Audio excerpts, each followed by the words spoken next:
बॉलीवुड को आधे देशों से एक बार सीखना चाहिए कि एक्शन और रियल स्टोरी को कैसे दिखाया जा सकता है। હેલો મિત્રો, હું છું જિગ્નેશ અને તમે જોઈ રહ્યા છો મારી ચેનલ ફિલ્મી જિગ્નેશ। તો આજે આપણે વાત કરવા જઈ રહ્યા છીએ હિન્દી મૂવી ધુરંધર વિશે। અત્યાર સુધી આપણી ચેનલ સબસ્ક્રાઇબ ના કરી હોય તો સૌથી પહેલા આપણી ચેનલ તમે સબસ્ક્રાઇબ કરી દો અને તમને વિડીયો ગમે તો લાઈક કરો, કોમેન્ટ કરો અને આગળ તમારા ફ્રેન્ડ સર્કલમાં શેર કરો। તો મિત્રો, હું વાત કરવા જઈ રહ્યો છું 2025ની માર ફાડ એક્શન થ્રિલર મૂવી ધુરંધર વિશે। જી હા દોસ્તો, અત્યાર સુધીની સૌથી બેસ્ટ મૂવી માનવામાં આવી રહી છે। જી હા, જેના વિશે ઘણી બધી અફવાઓ બી આવી છે કે ભાઈ આ આપણા રિયલ જે સૈનિક હતા એમના બેઝ ઉપર આ સ્ટોરી છે કે આમ છે તેમ છે, કોપી કરેલું છે। ઘણી બધી સ્ટોરી, મતલબ કે વિવાદો પણ આની પર ઉભા થયા છે, બરાબર।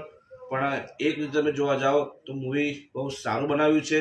અને હા, જો તમારે હકીકત જોવી હોય કે એક રાજકારણ અને બે દેશો વચ્ચે કઈ રીતે જે બધા પ્રોબ્લેમ ક્રિએટ થતા છે એ જો જોવું હોય ને તો તમે આ મૂવીની અંદર જોઈ શકો છો। વાત કરું તો લીડ રોલમાં છે રણવીર સિંહ, અક્ષય ખન્ના, અર્જુન રામપાલ અને આર માધવન અને લાસ્ટમાં સંજય દત્ત પણ આ મૂવીની અંદર જોવા મળી રહ્યા છે। અને હા, સારા અર્જુન જેને એક હિરોઈન તરીકે પણ અંદર લેવામાં આવી છે। આ મૂવીની અંદર બધા લોકોનું કામ બહુ જ સારું છે અને બધાએ પોતપોતાના અલગ અલગ રીતે પોતાનું કામ કરી જાઉં તો બધા ધુરંધરે પોતપોતાનું કામ સારી રીતે કર્યું છે। મતલબ કે જેમ જેમ જે બી હીરો કે વિલનની એન્ટ્રી મૂવીમાં થતી જોવા મળે છે એમ એમ એક નવું ચેપ્ટર ઓપન થતું જોવા મળશે અને કઈ રીતે કઈ ચેપ્ટર ક્લોઝ થાય છે એ આપણને બતાવવામાં આવ્યું છે। મૂવી બહુ સારું બનાવ્યું છે। અને હા, આ મૂવીની લેન્થ થોડી લાંબી છે, એટલે કે 17 વર્ષ પછી આ મૂવી એક છે કે જે 3.5 કલાક પ્લસ મૂવી છે। તો જે પણ મારા મિત્રો હજુ સુધી મૂવી નથી જોયું એ સિનેમા ઘરમાં જઈને જરૂરથી જુઓ, તમને ગમશે। હા, તમને અમુક થોડું લાગશે કે ભાઈ બોરિંગ ટાઈપ છે, પણ બધા કલાકારનું કામ બહુ સરસ છે। અને એમાં ખાસ કરીને અક્ષય ખન્ના મતલબ કે રહેમાન ડકેત એમને એમની ભૂમિકા બહુ સરસ નિભાવી છે।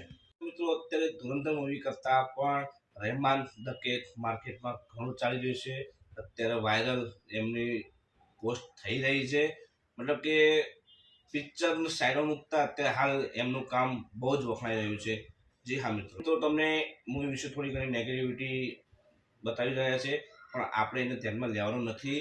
પણ હા, તમારે આ મૂવી જરૂર જોવી જોઈએ, કેમ કે આપણા નહીં કોઈ પણ દેશમાં કઈ રીતે શું શું તકલીફો પ્રોબ્લેમ ઊભા થાય છે, નકલી નોટો, એકબીજા દેશ પર હુમલા, કઈ રીતે જે થાય છે એ બધું આ મૂવીની અંદર દર્શાવવામાં આવ્યું છે।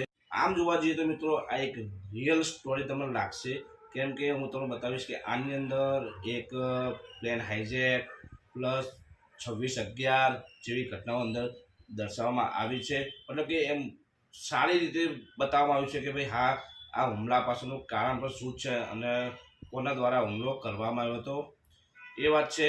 પ્લસ થોડીક તમને ઇન્ટરવલ પછી સમથિંગ 5-10 મિનિટ પછી પણ એ જ્યારે આપણા ભારતમાં 26/11નો હુમલો થયો ત્યારે જે અહીંથી અને જે પાકિસ્તાનના નેટવર્કથી જે વાતચીત ચાલતી હતી એ પણ આ મૂવીમાં સારી રીતે દર્શાવવામાં આવ્યું છે। તમે એ જો શાંતિથી સાંભળશો ને તો મિત્રો તમારા રૂવાટા ઊભા કરી નાખશે। હું તો કરતા નથી, પણ વાત કરીએ તો મૂવી બહુ સારું છે અને જો તમે એક સાચા દેશભક્ત હોય તો તમને આ મૂવી જરૂરથી ગમશે। જી હા દોસ્તો, મારે એવું છે નહીં કે ભાઈ મને કાંઈ આપવાના છે કે છે, પણ આપણું કામ એવું છે કે તમે જો તમે કોઈ બી મૂવીને રિવ્યૂ કરો છો તો બંને સાઈડ જુઓ।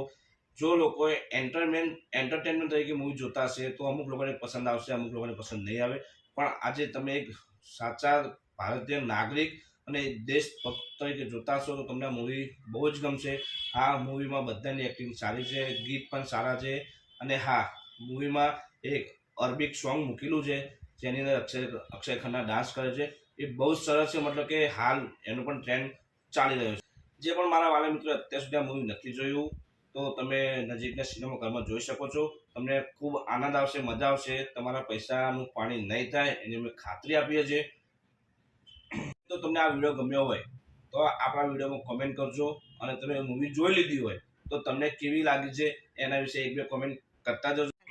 આ મૂવીની અંદર મિત્રો તેનું સ્ક્રીન પ્લે બહુ સરસ બનાવ્યું છે, મતલબ કે સારી રીતે દર્શાવ્યું છે.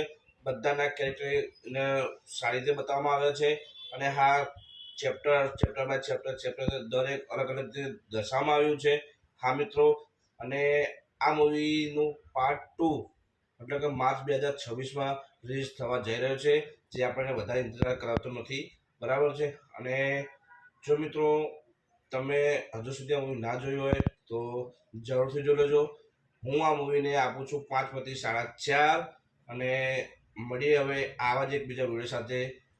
ધન્યવાદ.